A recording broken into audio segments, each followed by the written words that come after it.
So hello everyone, thank you for the kind introduction. I'm going to speak today about what's the new role for humanity. Everyone's talking about robots, technology, the future is coming, robots are going to get us, but what's going to happen with us? What's our future, especially in the workplace? But before I get started, you just came from lunch, so I want to do a quick exercise. I want to ask you, everyone please stand up. Don't be afraid. Now stretch yourself a little bit, so make sure that you open your mind and body to what you're going to listen today, not just my conference, but the ones that are coming later. And I'm going to ask you, look at the person standing right next to you without talking. Just look at the other person to their eyes. Just stare at the other person. No touching, no words, no gestures.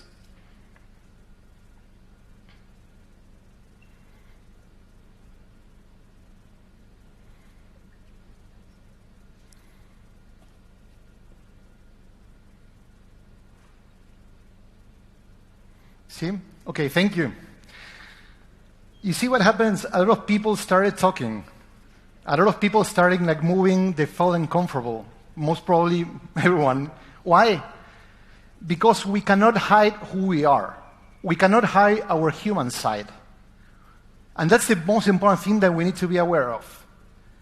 Every time we are in front of someone else, we want to bring our humanity to place. We're social beings. We like to interact with people. So no matter how much we want to shut down part of our brain, that human aspect is going to come out regardless.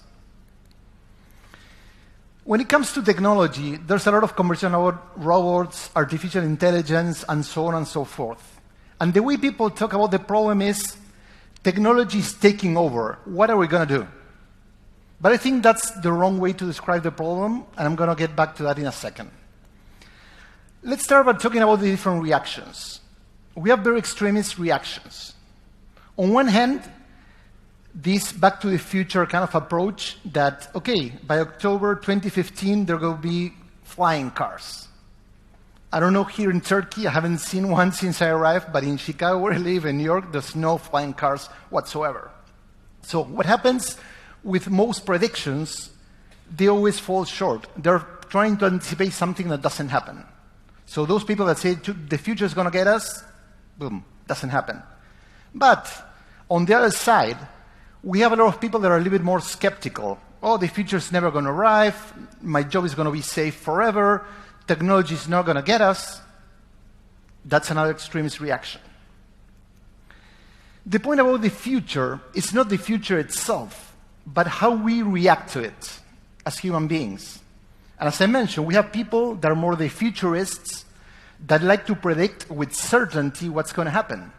And then we have the people that are more opposers, they're more in denial, that they are for sure that the future is not going to happen. So not only those reactions are wrong, but both are based out of certainty. One that knows what's going to happen, and the other one that knows what's not going to happen. The thing that we need to acknowledge is today we're living in an era that has one thing that is for sure. It's uncertain. We don't know what's going to happen tomorrow. We don't know how fast change is going to happen. And we don't know how it's going to affect our lives. So embracing that is going to release a lot of angst, a lot of anxiety.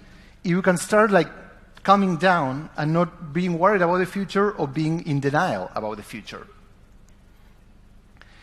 Yes, for sure, there's a lot of changes and there's a lot of prediction. Like Oxford University says that 47% of jobs are going to disappear in the next 25 years. My case, hopefully in 25 years, I'm not going to be working, so I shouldn't worry. But if you're a telemarketer, right on the top of that chart, you can see those are the jobs that have the highest chances of disappearing. If you're a dentist, not only you make good money, but dentists are for sure not going to disappear. So you're in a good place. But once again, we know that, yeah, this is true in 25 years, but what happened in the past? So we can also talk about the future. There's many jobs that didn't exist 5 years ago. Talk about social community management. It's a very cool job, but 5 years ago, no one worked at that. Or big data analysts, or chief sustainability officers. There's a lot of jobs that didn't exist, and the future became present and those jobs opened. So The good thing is there are things that are going to disappear, there are things that are going to come up to life.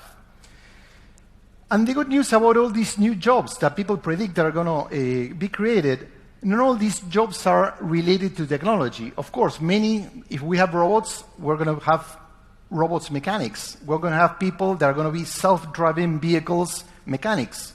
But also, there's a new kind of trend, which is people are going to be really afraid and really challenged by this future as it arrives. And there's going to be people that are going to be working as we call nostalgists. People that are going to help you transition from the reality you like to the reality you have to face, but also to keep certain roots, to keep connected to that past without having to break or build a wall with how things used to be. So, change is a fact. It's going to happen. But most of you work on the HR space, and the big question that companies need to have is, how do we prepare people for jobs that don't exist yet? How do we recruit candidates? How can we make sure that you have the right skill sets, the right knowledge? What's the right type of training that you need to bring to life to make sure that these people can fill new created positions? And worse indeed, how can we predict future success? For typical jobs, there are a lot of variables and experience that we have that we can know, oh, this person might perform well in this position. But for new jobs, how can we tell? So I think this comes to what I call the end of job descriptions as we used to know them. So we need to start rethinking how we recruit people, but also how we define the positions that we're trying to recruit for. In the past, knowledge used to be a very important aspect. Your studies, your background, how much you learn in a job. There's a lot of people, like for example, Deloitte, a consultant firm that have been doing a lot of research, and first they detected that having an MBA didn't correlate to higher performance among their team members. Something that's even worse, they realized that actually people without any degree could perform as well as someone with an MBA or a regular degree. So that's a clear assessment of that. We know about skills, but skill sets are things that are going to be transferable. Yeah, you need certain skill sets to be a social community manager or to be a robots mechanic or a self-driving car mechanic. But what about jobs that we haven't even thought about it? We don't know. We need to create those skills and train those skills on the go as they emerge. But the most important aspects are the abilities. So what's our mindsets, belief, values, and how we behave? How open are we to change in a way that we can learn all the new things and we can adapt to this changing reality?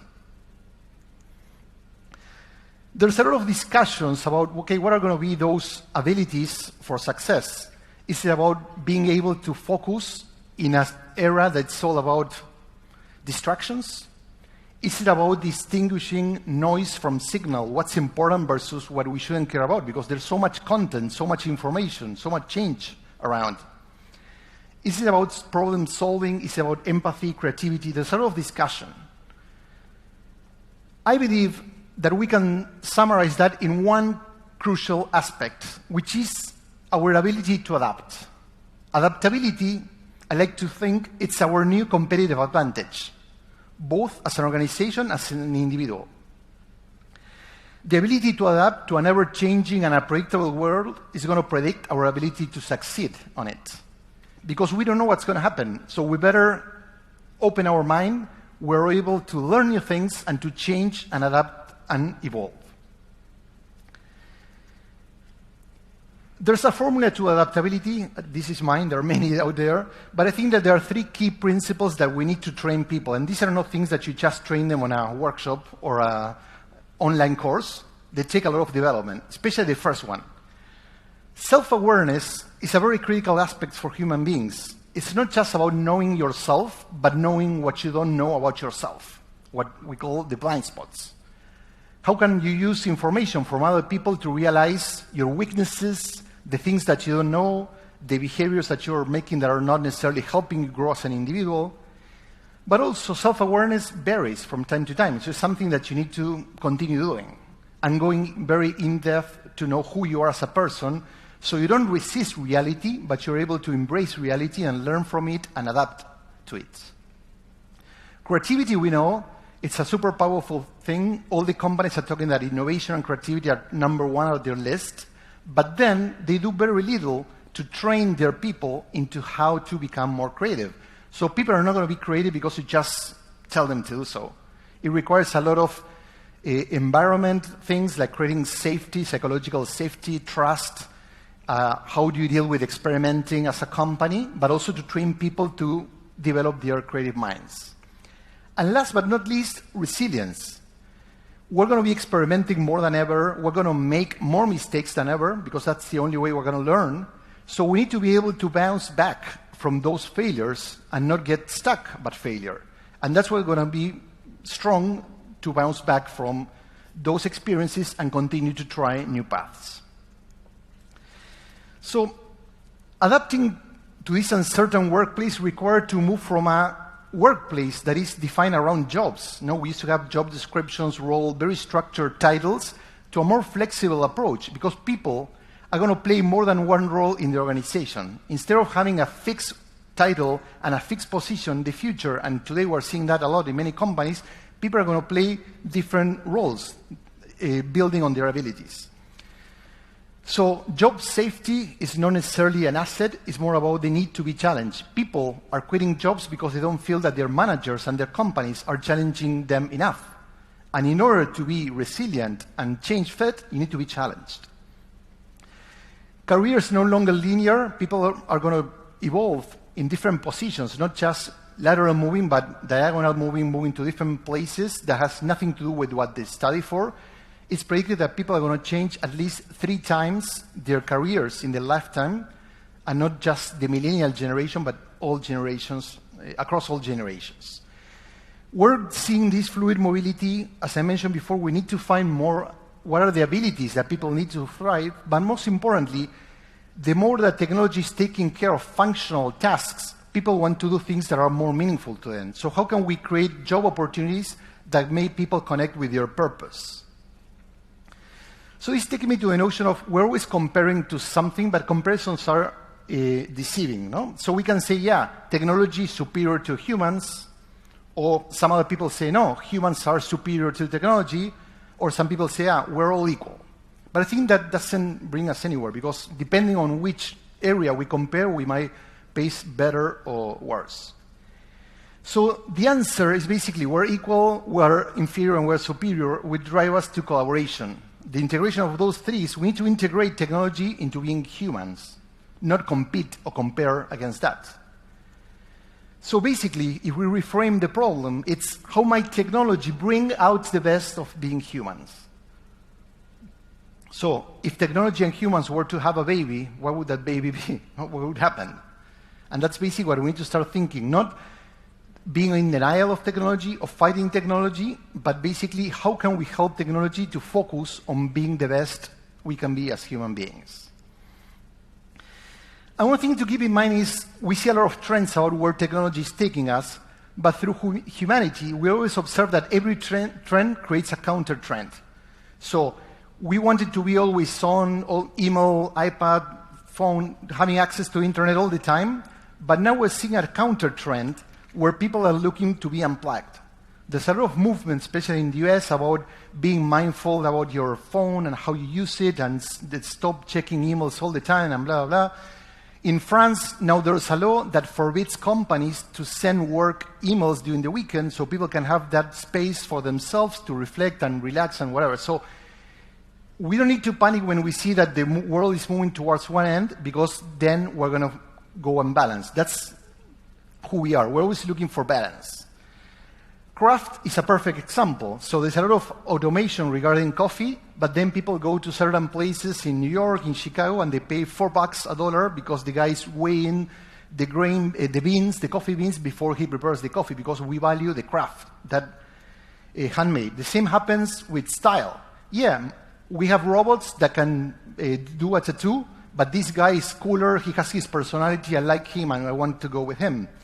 The same with experiences. We have a lot of travel websites that can help us book our travel packages, blah, blah. But people are looking for experiences. So we need to create more customized travel experiences, not just the usual packages. The same with our hands. The more technology, the more development we are, the more we want to do things with our hands. So there's a lot of growing trends about people building their own clothes, building furniture, and doing stuff with their hands. So somehow the workplace removed humanity because we believed that being human wasn't cool. So we try everyone to be perfect, to think the same, to be like robots. And we need to recover that essence, no? And the key question then is, what makes us unique? As human beings, what can we bring to the workplace to complement what technology and robots are going to bring in the future or are bringing today? And the answer for me is pretty simple, which is the most important definition of what being human is being vulnerable, our perfect imperfection. Instead of trying to be as a robot or perfect, let's embrace who we are. Don't try to beat the computers playing chess. Let them win the chess match. That they're better on that. But we are much better in certain areas, expressing who we are as individuals and bringing to life our vulnerable side. Technology also has bias because, an algorithm was made by human beings, so whatever we program or code into it has our perspective of the world. So not even technology is bias-free. So why care about removing the bias from being human? How can we understand others? So bringing this notion of empathy, walking in someone else's shoes. If we're going to treat someone as a doctor, we can understand their special needs that probably a computer won't be able to do so. When we're working on a team, how can we understand the different needs of the people that are working with us that probably a computer is not going to be able to consider? Intuition. So this is not about the challenge between using our right hemisphere versus the rest. There's a lot of science that shows that in order to make right decisions, we need to connect the heart, the brain, and our gut, because they all have brain tissue and they all participate. So people that have brain damage, that cannot connect with their emotions, they cannot make a simple choice like what they want to eat on an airplane, chicken or pasta, because they lose their emotion for basic decision-making. Storytelling is something that is unique to human beings, which is very powerful. What is this guy doing? Is he practicing? Did everyone left the theater and he's still playing? Or maybe no one ever showed up to his event and he's playing on his own without an audience. So that's the power of stories. With an image, we can create as many stories as we want. And that makes us unique because people connect to those stories. They don't remember facts, charts. They connect to those personal and human aspects of storytelling. The same happens with curiosity. This ability to see things that are unconnected and to find a common thread and to bring them to life. Or diversity of thinking. When we're building teams, we don't want people to think all the same. We want people to bring their personalities, their backgrounds, different beliefs. The richer teams are those that have people that are completely different. And they challenge each other, and then the overall creativity and ideas gets better. So they bring their personalities to the team. Also, I mentioned one key aspect of being vulnerable is making mistakes. And we need to embrace mistakes more and more because we're going to have to experiment even more as organizations. This path to exploration, get lost with a purpose, get lost to find something. Like penicillin was invented out of a mistake. A doctor arrived from vacation and found that fungus there and saw that it was eating bacteria. And that's how he started testing and discovered something that became the first natural antibiotic. So, in a nutshell, we know for sure that the future is certain. That's the only thing that we know. The rest, who knows what's going to happen. And instead of trying to compete against technology, against the future, we need to collaborate and integrate and be partners and embrace what they're better at, what they're worse at, what they're equal at. Adaptability, our mindset, how we understand reality, how we understand the changes and what we do about it, it's a critical competitive advantage.